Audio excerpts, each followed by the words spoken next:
what the author's assistants do is we take on many of those roles in our business to help the self-published authors publish their book.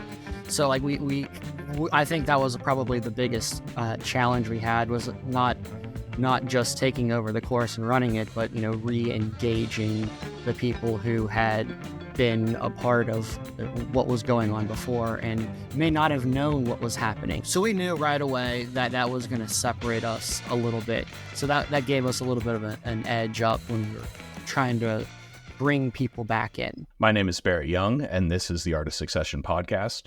My guest today is Peter Wietmarschen, one of the partners behind The Author's Voice, an online platform with courses that will develop your skills for publishing professionals, artists, and speakers.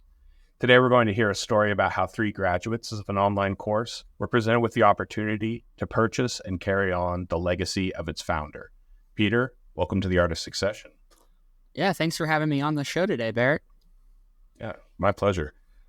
So let's get a little bit of context. You guys are the partners behind The Author's Voice. So what was The Author's Voice?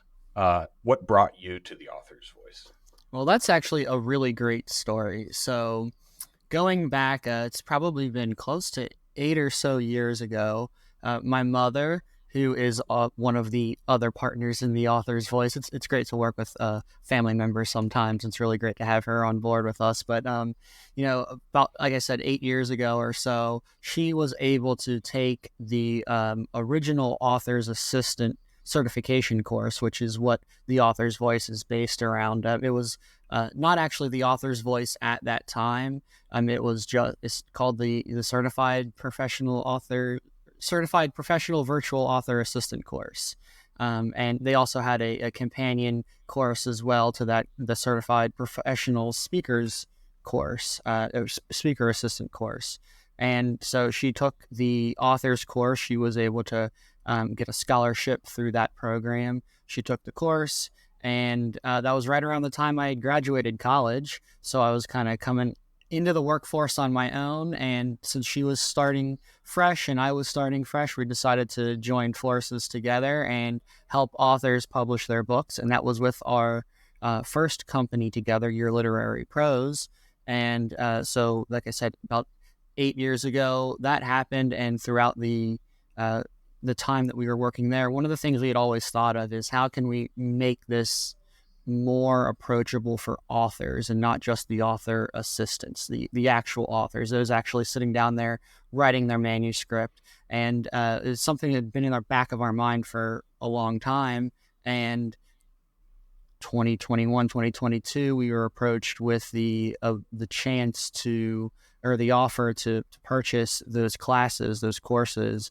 And we kind of jumped on it from there and said, this is something that we've always wanted to do. And it's a great, basis for launching more programs and educating more authors, speakers, other professionals in the industry, because that's one thing that we have noticed is there's a lot of information out there, a lot of disinformation out there for people who are publishing their books.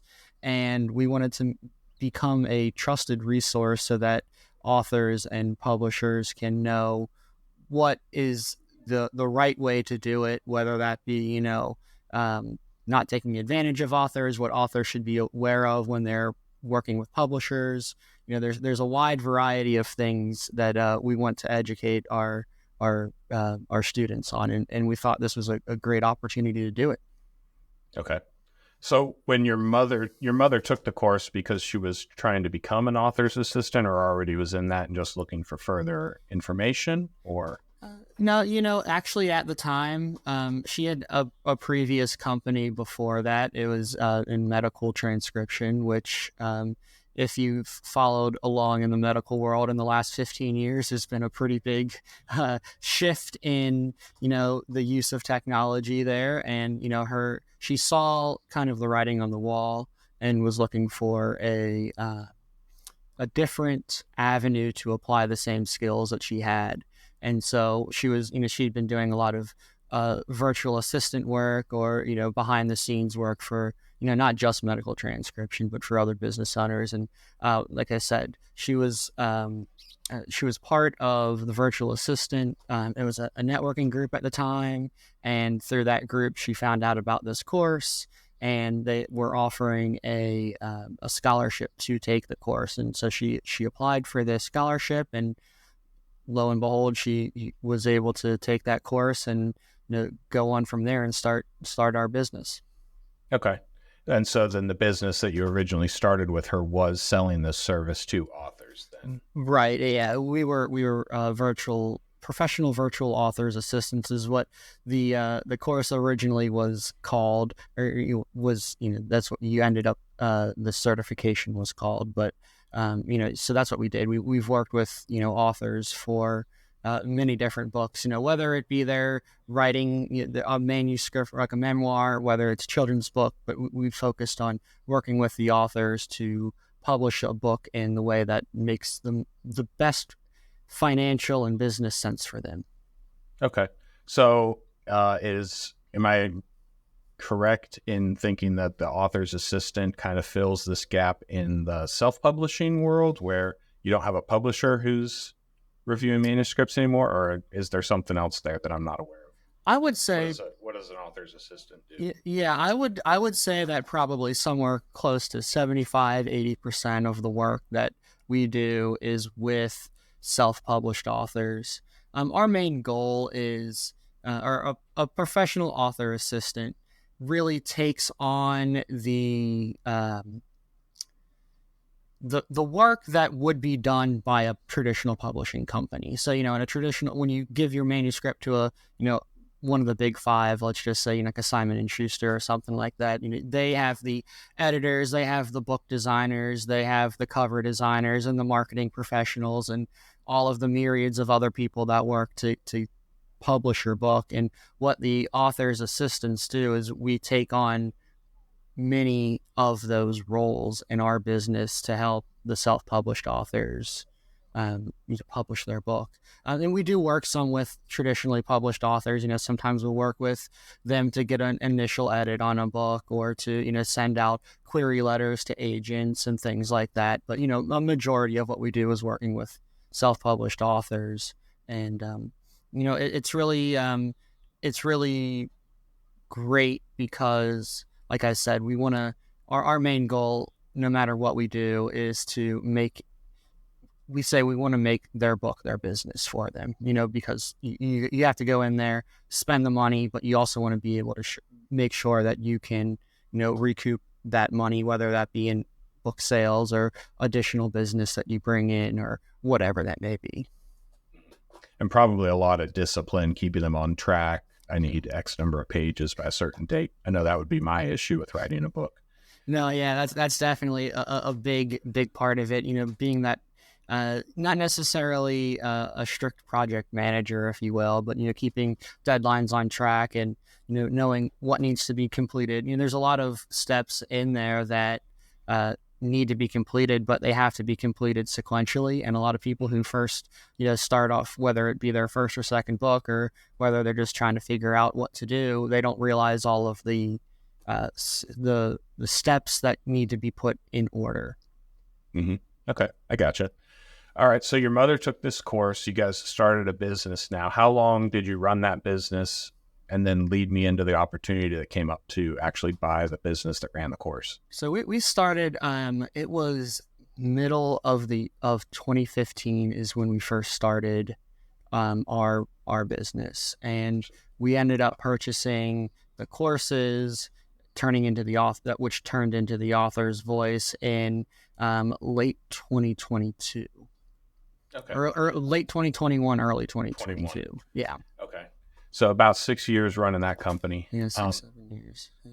So the course that the cornerstone course that your mother took and then also kind of launched the author's voice, this has been around for how many years? Oh, it's been around for, it's probably been close to 20 years or so now. So the people that we've purchased the course off of it had run the course for a few years, but it wasn't actually created by them either. The original creator of the course was Jan King, and she put together both the author and speaker assistant course. and sadly she passed away, and we had the ladies that we purchased the course off of, took up the banner and kept the program growing and kept the program up to date, and worked on bringing all the information to authors assistants. And then like I said, they kind of got to the point where they were looking at moving on. They were reaching retirement age. They were trying to settle things down a little bit in their own business, so they were looking for someone to take over the course, and we said, yeah, of course, we'd love to. Okay. I mean, so this is a unique type of acquisition. This is intellectual property almost entirely, or just the marketing that's been behind there, the capital that is built up from graduates and the the reviews and everything like that. So what describe for me that process? Who approached whom? How did it get evaluation? What's the buyout look like for intellectual property?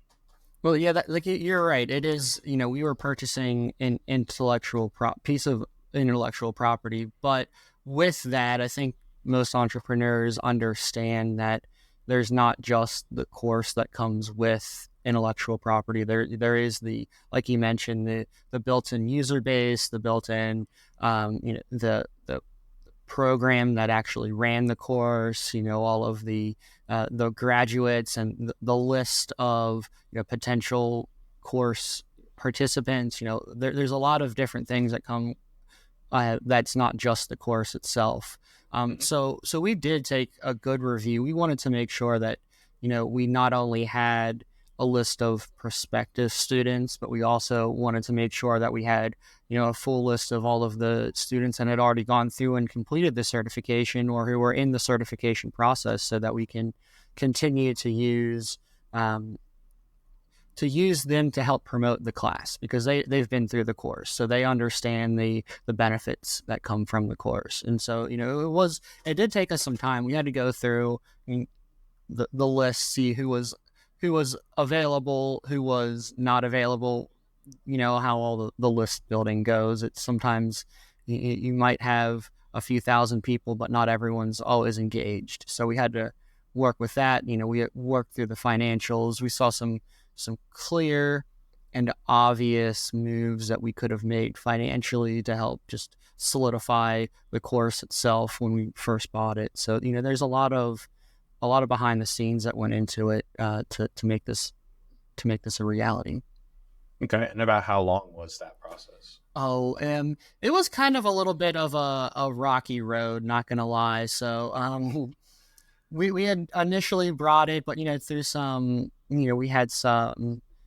My grandmother was sick at the time, and then the people who were selling the course, they had some of their own, not necessarily health issues, but things come up in life. So it was a back and forth that we had for probably close to 6 months or so before we were able to, finally nail down the yes, we were going to do it, nail down the price that we were going to purchase the course for, and get all of the finer details figured out. But it did take some time, but I think it was time that, looking back, we asked all of the right questions, but maybe with the timeline that we had going into it, would have maybe made some different changes, if you will, just to maybe ask some different questions, or maybe help.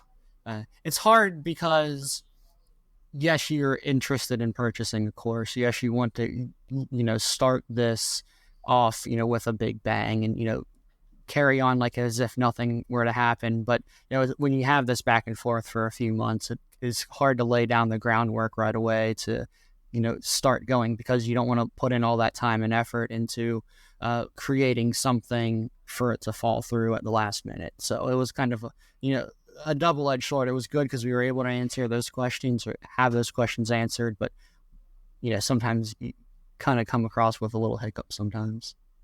Yeah, you chuckled when I asked that question. So there's got to be something specific in your mind that's like, we should have asked this 3 months ago. Well, what was that? I think the biggest question, or maybe the biggest thing that I would, the biggest piece of advice that I would tell people is, doesn't matter how many people are on a marketing list, if that's what you're looking for.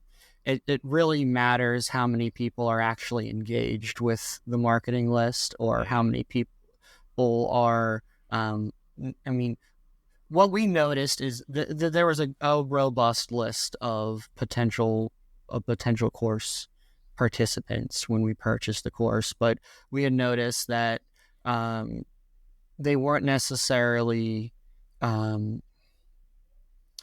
kept up to date with what was going on. There was not necessarily that continued growth of the list. So like I think that was probably the biggest challenge we had, was not just taking over the course and running it, but re-engaging the people who had been a part of what was going on before and may not have known what was happening. We had a couple of great people come in to say, hey, I didn't know you guys were taking the course, and it had been 6 or 9 months later, and it was just because they had to relearn who was, not just what the course was, but they had to learn that we were the author's voice and we were the ones that were taking over. And you can only do so much saying, hey, we're the new people who are running the course, we were the new people running the course. But if you have that unengaged audience, sometimes they don't necessarily see everyone or see all the emails that come through, or kind of questioning who are these new people? Why should I pay attention to them? So that was probably the biggest challenge that we had initially.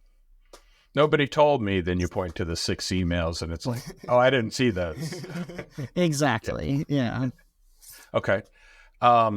So when you are looking at a list, prior to you guys acquiring it, the certification course was not something that you would refresh every year or every 2 years. So you might have people on that list that took it 9 years ago, but they're still on the list. Right. How did you go about valuing something like that? I know there's the platform, there's the trademark, and then there's the list, but there's no recurring built into that list. How did you guys come up with a value for that? I think that's probably one of the learning experiences we had. Is, like I said, we had put value into the number of people who were on the list, but we weren't necessarily, we may not have, maybe we would have asked different questions, like what is your, active list participation, what are some open rates on some things like that. And maybe we would have had more clarity on that when we first were asking those questions. So that's probably the hardest part, I think, for us, is we may, in it going back 2 or 3 years now, we may have asked some different questions just to understand what we were seeing, because the numbers don't always tell you the whole truth. Okay. All right. Interesting. So you guys take possession of logins and lists and the back end side of course delivery. And it's you and your mother at this point, about 3 years ago or so. You guys brought in a partner, I know, soon after that. Candy was your third partner. What led to bringing in an additional partner? She'd also been through the course? Yeah, so she had been through the course, and Colleen and Candy had known each other for, I guess it's probably been 10 or more years. They met through some networking events, some virtual assistant events, and it happened to be in 2020. Candy had been working with another company as kind of their head editor, head marketing person, and 2020 comes around, everyone's looking for work at that time, everyone's scrambling around, and one of the things that we did is we just happened to reach out to some old friends, some old clients, some old colleagues, and Candy said, hey, I've got a job for you. So we'd been working with Candy for some 2 or 3 years at that point, and we knew the quality of work that she put into to everything she does. We knew her work ethic, and it was kind of funny because as soon as we got the offer to purchase the course, I looked over to Colleen and I was like, hey, can we steal Candy from where we're working? And kind of as a joke, because we knew we were all very happy with what we were working, the company that we were, doing the contracting work with. So we weren't necessarily trying to actually steal her away. It was just the joke of, we knew what Candy brought to the table. We knew the quality of work that she did, and we were trying to figure out if this would be a good avenue for her to join us. And so we, as we were going through the process, we had brought in Candy to some meetings with the three of us, me, Colleen, and Candy, just to see what the possibilities were. And we knew pretty early on that Candy would be a founding member of the Author's Voice. Okay. So at the time, your mother, Colleen, is going to be like the new personality, probably recorded in class, any future development classes. Was Candy kind of like an overlap, like another Colleen, or there were skills that she had that you and Colleen didn't have at this point? What did that look like in that decision? I think the biggest thing that led us to knowing that we would want to work with Candy is not only does she do the work that we do, but like I mentioned before, she's a pretty she's a very competent marketer, and she also herself is an author. So we don't necessarily, we've written, articles, we've written blogs, we've written all of that, but we haven't, until actually just recently, we hadn't published a book. But we knew Candy had the author's perspective, and one of the main things that we wanted to do when we brought on this course was to have or to adapt the course into a new course geared specifically towards authors, because, like I mentioned, it was author assistant. When we first bought it, there's a lot of overlap, but not necessarily everything is as specific towards authors. So we wanted to create and build an author specific course for the program, and we thought Candy would have had, and she does have, some really great perspectives on that side of the business. Okay, I gotcha. So you guys have brought her in as a partner. Now you have this new IP, a list that's not necessarily just going to come back and look for you in a month because it's time to purchase again. So how do you go about marketing this new thing, or this old thing, or refreshed, or how do you go about saying, come back and look at us again?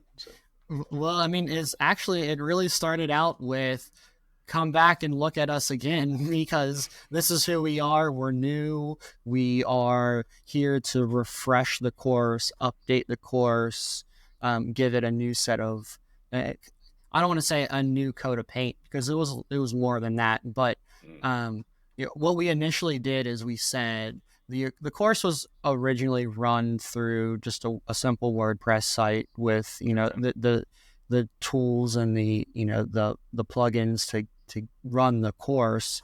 And the first thing we did is we moved it to, I'm not sure if anyone's familiar with Go High Level, but it's a kind of an all-in-one CRM marketing website tool, and they have a really good course structure. So we can build courses in there. We can market specific courses to specific individuals. We can cross-promote courses within each other. We can add in any type of documents we want, add in videos, add in audio, add in, pretty much anything you want, and gear it specifically towards who we want. So that was our first step, is we had something different. We had something new to add to the course. It was all self-guided too, so you can go and see your progress. You can go and, check everything that that you've gone through. You can you go back and forth, go at your own pace. So we knew right away that was going to separate us a little bit. So that gave us a little bit of an edge up when we were trying to bring people back in. So that was good. I think it was probably our biggest change, and probably the most impactful. Okay, so step one is a new platform, or a refreshed LMS, learning management system. Mm-hmm.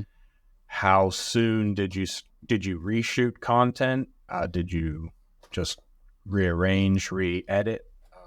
printed content? How did that go? Yeah, so initially what we did is we just said we're going to keep everything the same as it is and just like I said, kind of throw on a new coat of paint. But on this new system that is easier for people to access and easier for people to use. So that was the main goal. And actually over the past year or so, we haven't recorded them and turned them live quite yet.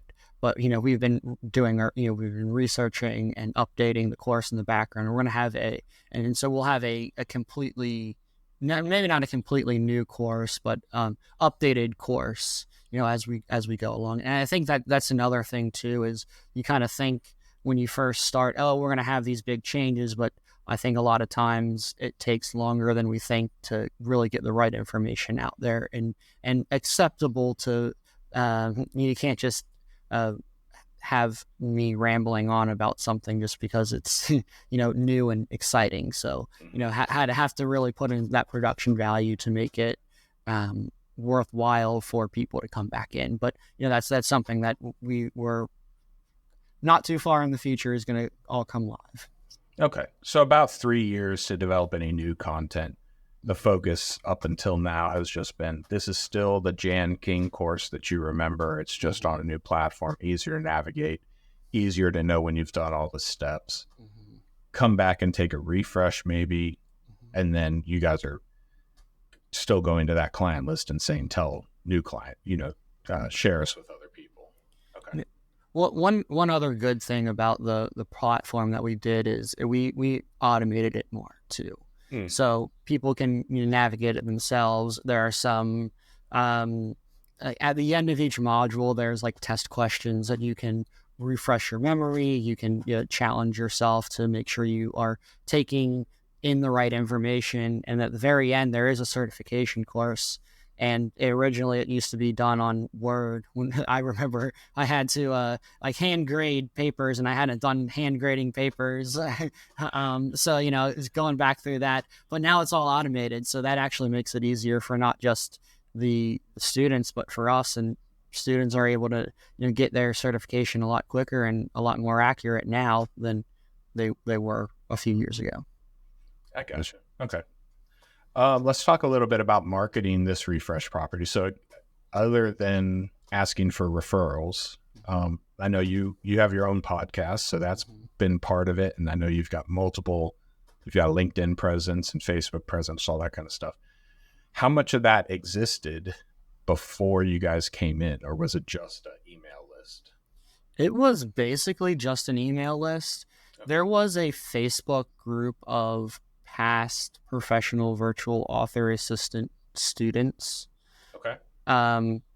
Again, kind of going back to what I had mentioned about the email list, we knew it was there. Colleen had been a part of it. Candy had been a part of it. I had been a part of it. So we knew that there were people who were doing the thing, if you will, making that their living, but it was not always as active as it was. So we initially had tried to just refresh that course or refresh that group right away and get people more active, more involved. And, again, like I said, it's kind of a little bit hard. You can only, announce your presence so many times before you got to find a new and different way to go about it. So that's actually one of the reasons.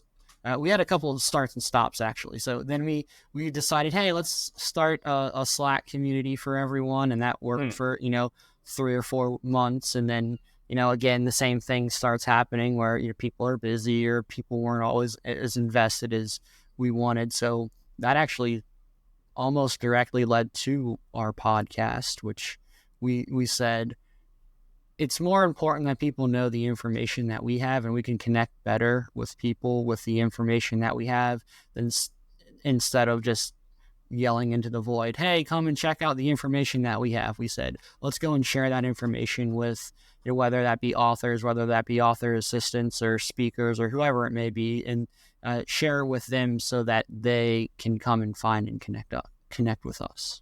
Okay. So the peer-to-peer community wasn't necessarily a value proposition for them. They were just in there so that they could see you guys sharing free content, free updates, and things like that. And you said a podcast will do the same thing.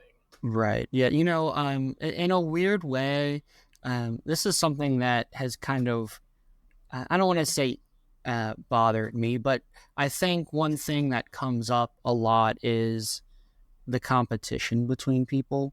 And I'm not necessarily saying that was the reason why people were not interacting with each other, but I think that there's a community out there, and if more people understood that we say there's over 100 different parts of publishing a book, if more people realize that we are each professionals and we are each experts in 2 or 5 of those, and we can work together more to help the entire publishing community instead of focusing on what we can do. I think that would be a lot better for the community as a whole. But that's what we want to do with our podcast, is share all that information. We have guests on who have either been authors or have been working in the publishing industry just to do just that. It is to bring that community, share what expertise we all individually have for each other. Okay. So you'd think there is kind of like a lot of people out there that want to pretend they can take it from step 1 to 100.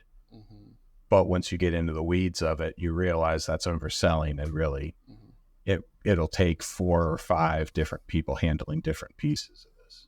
Yeah, that's really what our focus is to help each other realize what we're good at, what we're an expert at. And one thing, even going back to the company me and Colleen have, Your Literary Pros, we still have a list of 5 or 10 or 15 people with each client that we work with, who we send, hey, these are people that you want to work with in this area, these are people you want to work in this area, just because, like I said, we can't all be experts in everything. And it's kind of I wouldn't say you're a fool to say you are an expert in everything, but you'd be better off, I think, in the long run, accepting that it's better when we all help each other with what we're an expert in. I gotcha. Okay. So you said one of the most important things you want to, or one of the questions you want me to ask, is just the importance of leaning on the history of a program versus creating a new history. Today, how do you've rebranded the name, but you go to your website and you'll see this is Jan King's program. Mm-hmm. How do you today, I guess, what would be the mix of historic versus new, and then how do you emphasize that legacy? Because that's what you bought legacy. Yeah. I think the big thing is that when you go to our course, or when you go to our website, you'll see there's 2 certification badges that everyone who's gone through the course and has passed the certification can put in their website, can put on their email list, can put on wherever that might be that they want to use it. And I think that is probably that's what we want to really focus in on, is that it's not just a course that somebody takes who wants to say, I know everything. It's a course that we actually, like I said, we have challenge questions after every module. We have an actual certification test that students take at the very end of the course, and when they pass it, they get the certification badge. And I think I'm a craft beer drinker myself, and if you look at the back of a can of a craft beer, it'll have like a little Brewers Association badge saying this is a craft beer, and there's specific guidelines. Yeah. Right. They can't be too big. They can't be, owned by a major brewery. They have to, be independent, all of that. And that's really what our main goal is that this badge that we have will be that mark that an author can go and see on someone's website. This person knows what they're doing because they have the history. And like I said, Jan King started this 20 years ago or so. So it's not just something that's new that's popped up. It is something that we've had the history and the revisions, and that people have been continually in charge of keeping the program up to date and keeping the program running for all of this time. So I think that's really what we want it's an education program, not just for ourselves, not just for author assistants, speaker assistants, but for authors and clients and speakers themselves to know that this program teaches the best thing for the industry. Okay, I gotcha. Talk about expanding into speakers and authors directly. If they take the course, I assume because you're talking about knowing what your gifts are, knowing what you're good at, it's not take this course and you won't need an assistant. Is it more of a course of here's how to get the most out of a speaker's assistant, an author's assistant? Is that the right way of thinking about that? So with the advent of Amazon like KDP and other printers like that, everyone has the ability to go and publish a book. And we say that, I wholeheartedly believe this from the bottom of my heart. Everyone has a story to tell, and everyone should tell their story, whatever that story may be, because other people are going to read the book and connect with you, and hopefully you make positive change in the world. However, what we say is it's kind of a two-parted thing. One, authors need to understand that writing a book is a business. You have to, put in equity, you have to put in time, you have to put in money, you have to put in all of those things that a business owner would to run a business. But then you also, in the end, receive, money from book sales. You receive, if you're a business owner, you receive new clients off of, your new book that you wrote about your business, whatever that may be. So if you treat your book like a business, you'll have the chance to turn your story into a career, write a second book.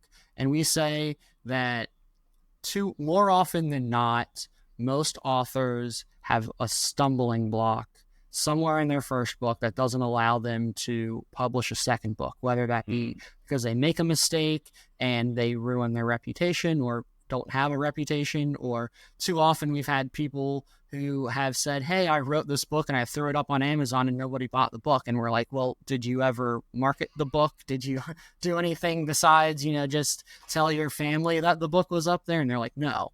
So what we really want to focus in on is that, and as an author or as a speaker, and really they go hand in hand, you have to make yourself understand that is a business, and that's why the speaker and the author assistant go hand in hand with each other, because, once you become an author, once you have your book ready to share with the world, one of the easiest ways to go about, spreading the word is becoming a speaker, going up on stage, talking about your book, going to book signings, whatever that may be. So they fit in hand with each other.